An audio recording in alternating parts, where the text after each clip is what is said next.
Hello and welcome to today's Golden Nugget, my friends.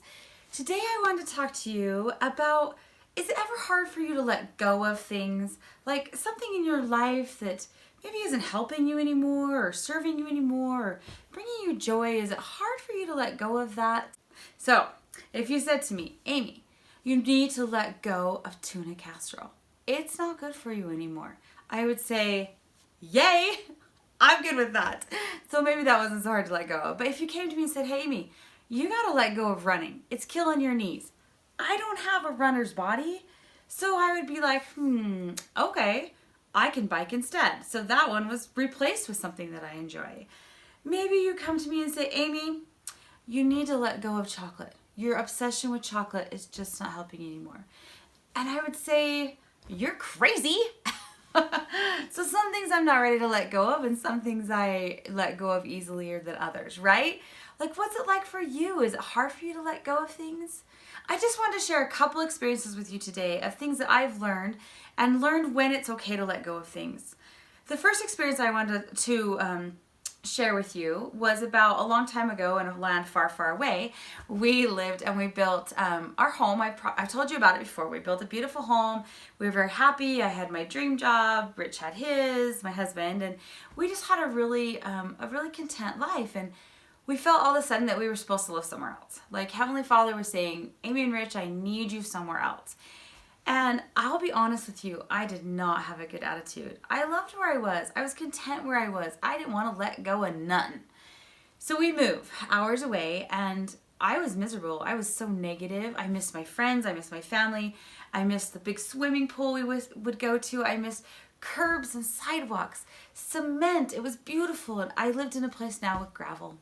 And I every day would find something that I missed and I would point it out. And I was miserable. I bet I wasn't really fun to be around. I don't remember. It was so long ago. I'm sure that I wasn't awful. I don't know.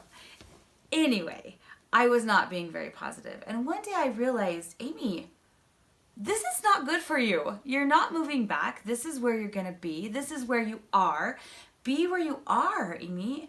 And I started to look around me and I made this commitment. I made this intentional decision that I was not going to think about anything negative about the place that I lived and that I was going to let go of where I was because I knew I wasn't going to be there again. And I started to have my eyes open to this place that I lived. It was beautiful. I live in a beautiful place with lakes and canyons and trees and gravel roads that are great for four-wheeling. And I have an amazing family surrounding me, an amazing husband and children. And I was missing out on those things because I was so focused on the things I left behind. So I learned that sometimes it's okay to let go of where you were when you've left something. Even the friends that I had, they were awesome and they were great and I was so grateful for them. But I have amazing friends where I live now that I just hope I don't have to give up ever. And I wasn't learning about those new friends and I wasn't finding those new friends because I was holding on to the old friends. And of course we can hold on to relationships. Of course I still talk to those people and keep in contact. Social media is great for that. But I wasn't longing for them all day long. I wasn't sitting home in my bathrobe, sad as can be, because I couldn't spend the day with them. So sometimes when we leave things, it's good to let go so we can see where we are. Because I truly believe it's not where you are, it's how you feel about where you are. If you look for the good, you're going to find it. Have you ever been driving down the road and you are looking for a yellow car to play like that bingo game, you know? And what you find is yellow cars. You don't remember the blue car, you don't remember the red car because you are looking for yellow cars. Maybe that's going to be another golden nugget. Anyway, if you look for the good, you'll find the good. And if you look for the bad, you'll find the bad. So, first type of letting go. You leave, you got to leave it behind, okay? Sometimes. All right, the second one is, when I was younger, I had my first babysitting job. And I was raising and earning money, and it was awesome. And I was learning how to save because there was this dresser that was so beautiful. It was just the right size, the right height. It was a small little sock dresser with 6 drawers. Beautiful, and it was expensive for my 13-year-old self. And I saved and learned how to save and bought this dresser. Well, it wasn't very practical. But that dresser moved with me everywhere I went. I think 10 different moves. I took that dresser and I tried to find a place for it in the home. And the kids were little, they're close fit. Then they didn't. Well, that dresser has sat empty in my home for almost 10 years. And it was just taking up space that we needed for our new adventures. We needed a weight system so my 15-year-old son and my 17-year-old daughter could start lifting weights. They wanted to do this. Anyway, it was in the way. So one day, I realized this is not bringing me joy. It's not serving us. It's not doing anything for me and my family, but being in our way. So I loaded it up in the car, and I'll be honest, that was hard. That was kind of hard, you guys, to load it up in the car, and I took it to the thrift store. When I got to the thrift store, the gentleman that works there, he was helping me unload it. And he said, oh my goodness, I just was commissioned or told to furnish this house for this person that has nothing. Their mattress is on the floor. Their clothes were in milk crates. They had nothing. And he almost had tears in his eyes how grateful he was for this dresser and how happy this person was going to be to get this small token of something to put their clothes in, to own something of their own. It cost me nothing at that point, yet it was priceless to someone else. Sometimes we hold on to things, you guys, that aren't helping us, but they can really help someone else. And that's one thing I've done with my kids is teddy bears and blankets and clothes they can't seem to let go of. Well, it sits in your pile or in your drawer and you can't wear it and you don't need it. Someone else somewhere really wishes they had some clothes. Anyway, so that's a type of letting go that we just let go because it's not helping us, but it can help someone else. Now the third one is a very personal experience that I had. I was just after my 40th birthday. I was at swim lessons at the local pool. There's a small local pool, and my son was in swim lessons. And I noticed a sign on the door that their hours were going to start to be very limited because they had a shortage of lifeguards. And my 15-year-old daughter showed great interest in being a lifeguard, and I was like, oh, I don't want to do this. But okay, so I started asking, and there was a class nearby that she could go do, but it was still an hour's drive, and she couldn't drive, so I would have to drive her. So I thought, well, I know how to swim. I'm a good swimmer. I could be a lifeguard too. I could do this with her. I'm driving to the classes anyway. So I went to the classes at the Utah State University in Logan, and it was the hardest thing I've ever done. We 4, 6, 7 hours a day dove 14 feet, dragged a 200-pound body up out of the water, gave him CPR. Well, pretend CPR because that would hurt them, you know. Anyway, we swam all day, we rescued all day, we studied things.